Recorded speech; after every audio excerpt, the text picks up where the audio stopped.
Guys બીજો દિવસ થઈ ગયો છે અને સવાર પણ થઈ ગઈ છે. હવે રોજને એક વસ્તુ વિડીયો ઉતારીને શું કરું, કેમ કે કંઈ જ નવું નહીં કરતા. મેં તમને કીધું હતું કે હું મમ્મી પાસે ભજનનો વિડીયો ઉતારીશ, પણ મમ્મી ભજન ગાવાની પણ ના પાડે છે કે ના અત્યારે મને કંઈ નહીં ગમે ને હું નહીં ગઈ શકું ભજન પણ.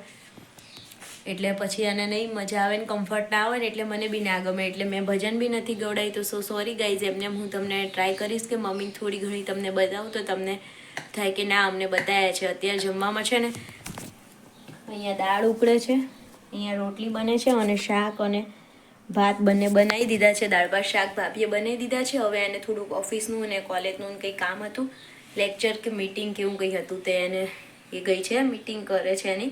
તમે ધુલાવો ત્યારે તક્ષ બી મમ્મી એને રમવા લઈ ગયા છે, તો ત્યાં સુધી મેં કીધું હું થોડીક રોટલી કરી નાખું. છોકરાઓ હોય ને એટલે કામ કરતાં થોડી વાર લાગે, એટલે તક્ષ ગયો હતો ને તો ફટાફટ રોટલી બનાવી દઉં. જો અહીંયા અમારું ભગવાનનું મંદિર છે. હવે ઘર હમણાં જ નવું બનાવ્યું હતું, તો પછી બધું થોડું રહી જ ગયું છે કામ કરવાનું. અહીંયા ફર્નિચર નીચેના ને એવું બધું બી બાકી છે. અહીંયા બી જો ફર્નિચર ને એવું બાકી છે કરવાનું, પછી રહી જ ગયું છે કરવાનું. પછી પપ્પાને લીધે રહી ગયું હતું. જે જરૂર વાળું હતું ને કે બહાર જારી ને એવું બધું નહોતું, એ હવે સેફટી માટે હવે એકલા હોય મમ્મીને લોકો બી ભાભી બી ભાઈને કદાચ કામથી ક્યાંય જવાનું થાય એટલે જે સેફટી માટે જે જરૂરવાળી વસ્તુ હતી ને એ બધી કરાવી નાખી છે. આ ફર્નિચર ને એવું ધીમે ધીમે કરાવશે. એકદમ તો બધું તરત તાત્કાલિકમાં ના થઈ જાય એટલે ધીમે ધીમે કરાવે છે. હું તમને મંદિર લાવવાનું જ બાકી છે, જે પાટિયા પર મૂકેલા હોય ને ભગવાન એવી રીતે સરસ ગોઠવેલા છે. અને પપ્પાનો ફોટો હું તમને બતાવું, તમે લોકો જોયો.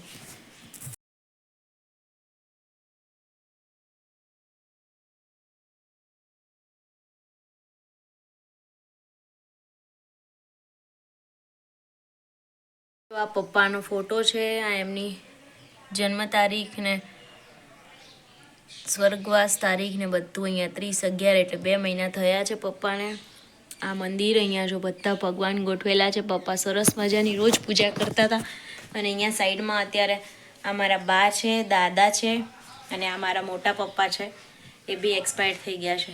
એ બધાને અહીંયા ફોટો લગાવેલા છે. આ શિવલિંગને એવું છે નીચે રાખીએ છીએ અહીંયા, પણ આ તક્ષ અમુક વસ્તુ ઓર્ડર કરતો હોય છે ને એટલે અહીંયા બધી ઉપર ગોઠવી દીધી છે. નહીં તો અહીંયા શિવલિંગ ને એવું બધું હોય છે કે જેથી અહીંયા આગળ સાથે પૂજા કરે. એમને અહીંયા ખાલી દાદા બા અને મોટા પપ્પા ને એ લોકોના જ ફોટા હોય છે. પણ એ છે ને અત્યારે આ તક્ષુ મારો આ બધી શિવલિંગ ને એવું લઈને ભાગે છે રમવા માટે, એટલે પછી ત્યાં રાખ્યું છે. ચલો ત્યારે હવે ફટાફટથી રોટલી કરી નાખીએ, નહીં તો પાછું થોડી વારમાં તક્ષ આવી જશે ને તો બધું અધૂરું રહેશે. એનું પાછું તોફાન ચાલુ આવીને તરત કંઈક ને કંઈક તોફાન કર્યા કરે. જો રમ્યા કરે ને તો રમ્યા કરે, અને તોફાન કરવાનું યાદ આવી ગયું તો પછી પત્યું. નહીં તો અહીંયા હિંચકો ને એવું બધું છે ને તો એ રમ્યા કરતો હોય. મારો પ્લાન છે 1-2 દિવસમાં તમને હોમ ટૂર બી આપવાનું, તો એ બી બહુ જલ્દી આવશે. ચલો ખાલી દાળ વઘારવાની છે અને રોટલી કરવાની છે, 2 જ વસ્તુ રહી છે. અને આજે ભાઈ ભાભીની એનિવર્સરી બી છે, પણ કંઈ એવું સૂચતું નથી.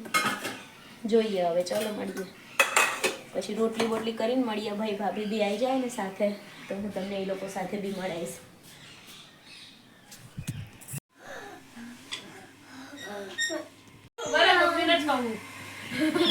તારો વિડીયો જોતા લઉં. હર્ષને કહી દઉં કે આવું કહેતી હતી મારું કામ નહીં કરતી મમ્મી, બોલ મને હેલ્પ ના કરવી પડે થોડીક.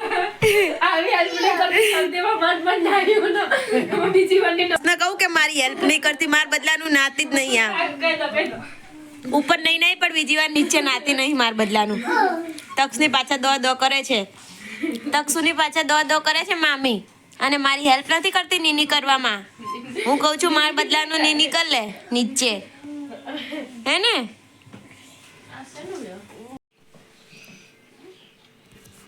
ગાઈસ મમ્મીને આવી ગયો છે થોડો તાવ, એટલે મમ્મી સૂઈ ગઈ છે દવા ખાઈને. અહીંયા હું છે ને મેં કીધું શું રોજ શાક બનાવવાનું, તો આ પાઉંભાજી જેવું શાક બનાવી દઉં અને રોટલી અને શાક ખાઈ લઈએ. તક્ષને મારે થોડુંક ટેસ્ટી ખાવાનું હોય તો વ્યવસ્થિત રીતે ખાય છોકરાઓ, એટલે મેં તો લાવી ત્યારે પાઉંભાજી જેવું શાક અને રોટલી કરીએ.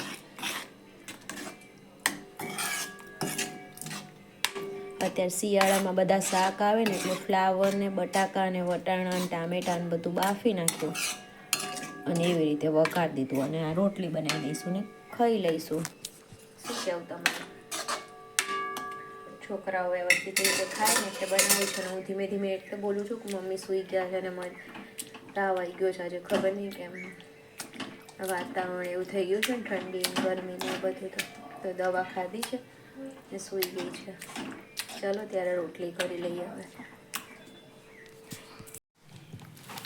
અહીંયા એક ભત્રીજીને મેં આવું એક પેકેટ ખાતા જોઈ હતી, તો મેં મારા ભાઈને કીધું કે મારા માટે એક આવું લેતો આવજો. અમે નાના હતા ને ત્યારે ખાતા હતા, યાદ આવી ગયું, તો એ મારા માટે આટલા બધા પેકેટ લઈ આવ્યો કે જેટલી વેરાયટી હતી ને બધી એક એક લઈ આવ્યો છું. ખાઈ તાર જે ખાવા એ ખા. કે કોને કોને આ બધા ખાધા છે બચપનમાં? ગાઈ, જે મમ્મીના ત્યાંવાળો મારો વિડીયો છે ને એની અંદર કેવું છે કે મારાથી બહુ જ ક્લિપો નહીં લેવાય. મેં તમને હોમ ટૂર બી કીધું હતું પણ એ પણ નહીં લીધું. સાચું કહું, ત્યાં જઈને કંઈ જ એવું કરવાનો મૂડ નહીં થતો કે અમે આ વસ્તુ કરીએ, પેલી વસ્તુ કરીએ. પહેલાં જેવી રીતે રહેતા ને કે આ ખાવાનું બનાવીએ, પેલું ખાવાનું બનાવીએ, આમ તેમ આ ક્લિપ લઈશ, મમ્મીને મળાવીશ, પપ્પાને મળાવીશ, ભાઈને મળાવીશ, ભાભીને મળાવીશ. પહેલાં એવું થતું હતું, હવે અત્યારે એવો બિલકુલ મૂડ નહીં થતો. તો મેં સાવ નથી વિડીયો ઉતાર્યો ને એવું કહું તો એ ચાલ. લગભગ હું છે ને 10 દિવસ ત્યાં રહીને એમાં મેં 10 ક્લિપ બી નથી લીધી. એટલે તમને 2 દિવસ 3 દિવસ જેટલો વ્લોગ જોવા મળશે, બસ એટલું બી નહીં લીધું. આ જે ક્લિપ છે એ હું પાછળથી અત્યારે મંદિરે આવેલી છું ને ત્યાં ઉતારીને વિડીયોમાં એડ કરું છું તમને કહેવા માટે કે ગઈ સોરી, મેં હોમ ટૂર બી નથી લીધું. મમ્મીનું ભજન કહેતી તો મેં તમને કીધું કે ના પાડતી હતી એટલે મેં એ બી નથી લીધું. મેં બીજું કંઈ જ નવું નથી બતાવ્યું. તક્ષરાવાદે એટલે મારાથી જેટલું ઉતર્યું ને, જેટલું થયું ને, એટલું મારાથી પોસિબલ બન્યું ને એટલું મેં કર્યું છે. કેમ કે તમે બધા મારા વિડીયોનો વેઇટ કરતા હોય એટલે હું ટ્રાય કરું કે રોજ તમને એક મારો વિડીયો આવી જાય એમ. તો નાનો વિડીયો છે પણ પ્લીઝ તમે બધા મને સપોર્ટ કરજો. કેમ કે મને તમારા સાથ સપોર્ટની બહુ જ જરૂર છે, તમારા મોટિવેશનની બહુ જ જરૂર છે. તો પ્લીઝ સપોર્ટ કરજો. અને વિડીયો ગમે હોય તો એક લાઇક કરી દેજો. તમારી એક લાઇકથી મને બહુ જ મોટિવેશન મળે છે. મને નવા નવા વિડીયો બનાવવાની ઈચ્છા થાય છે. તમે બધા લાઇક ને એવું ના કરો ને તો મારી ચેનલ ડાઉન જતી રહે એવું કંઈ થાય ને તો મને એમ થાય કે હું આટલી બધી મહેનત કરું છું ને ચેનલ ડાઉન જાય છે. એટલે પછી મને વિડીયો બનાવવાનું મૂડ નહીં થતો. એટલે પ્લીઝ તમે બધા છે ને લાઇક કરો, તમારી ફ્રેન્ડ્સ ફેમિલીમાં બી શેર કરો કે આ લોકો આટલી બધી હિંમત લઈને આવું સરસ કામ કરી રહ્યા છે. અને તમને બધાને ખબર છે કે અમે કેટલી બધી હિંમત ભેગી કરીને આવું બધું સરસ રીતે કામ કરીએ છીએ. બધું ફરીએ છીએ કે પ્રસંગોમાં જઈએ છીએ કે પપ્પા વગર કે પ્રસંગ કરવાના બી નથી ગમતા તોય અમે કરીએ છીએ અને બધુંય કરીએ છીએ અને કરવું પડે. આજે આપણે ના જઈએ તો કાલ આપણા ઘરે કોણ આવે? તો પપ્પા બી નથી એટલે બધું જ કરીએ છીએ. તો તમે બધા પ્લીઝ સપોર્ટ કરજો અને એક સબસ્ક્રાઈબ બી કરતા જજો. સબસ્ક્રાઈબ કરવાનું બિલકુલ ફ્રી છે પણ તમારા સબસ્ક્રાઈબથી તમને ખબર છે કે અમને કેટલું મોટિવેશન મળે. એક સબસ્ક્રાઈબર વધે ને તો હું તો ખુશ થઈ જાઉં. પ્લીઝ સબસ્ક્રાઈબ કરતા જજો અને તમારા સાથ સપોર્ટ આપતા જજો. ફરીથી પાછા મળીએ કાલે એક નવા વિડીયો સાથે. કાલની થોડી ક્લિપ છે કે જે દિવસે હું ઘરે જતી હતી ને એ દિવસની મેં થોડી ક્લિપ ઉતારી છે. તો એ વિડીયો કાલે આવશે તો પ્લીઝ જોજો. તમારો સપોર્ટ એવી જ રીતે બનાવી રાખજો.